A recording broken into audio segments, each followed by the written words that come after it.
A lot of important data out for Turkey at the moment, so let's take a closer look. I'm joined by senior economist with Roubini Global Economics, Maya Senussi. Welcome to Dukascopy TV, Maya. So out today, we'll be seeing Turkish Central Bank's Monetary Policy Committee announce its rate decision.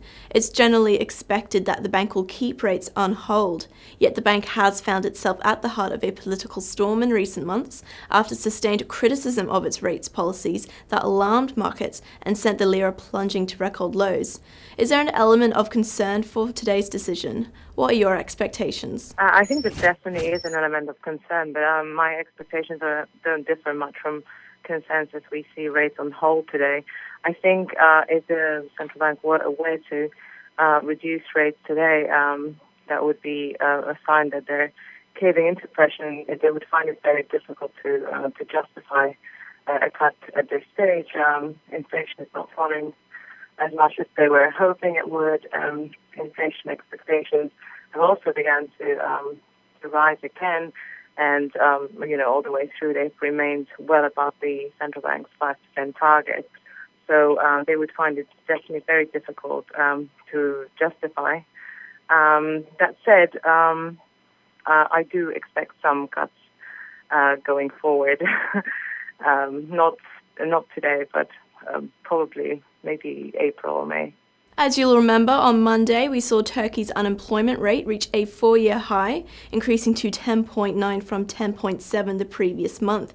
It's attributed to a slowdown in economic growth. So is there a need for structural reforms here?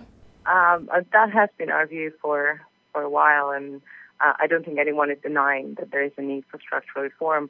Unfortunately, the reform momentum is very slow, and the authorities are relying on short-term policy fixes, what I call micromanaging, particularly on the monetary policy side, rather than committing to and implementing structural reforms, which actually are, outlined in the vision and are there. So it's not for the lack of ideas. It's just pretty poor implementation.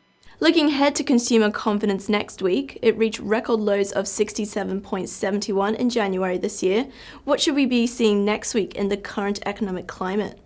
So we saw a very modest recovery of that in February, but in general, the index has retreated meaningfully and generally reflects weak confidence in the economy. And if we're to take cue from the preliminary confidence index that was reported on March 2nd, then that would indicate that it will remain weak. In general, confidence is dented, not least because of following the lira, the volatility associated with it, and so on.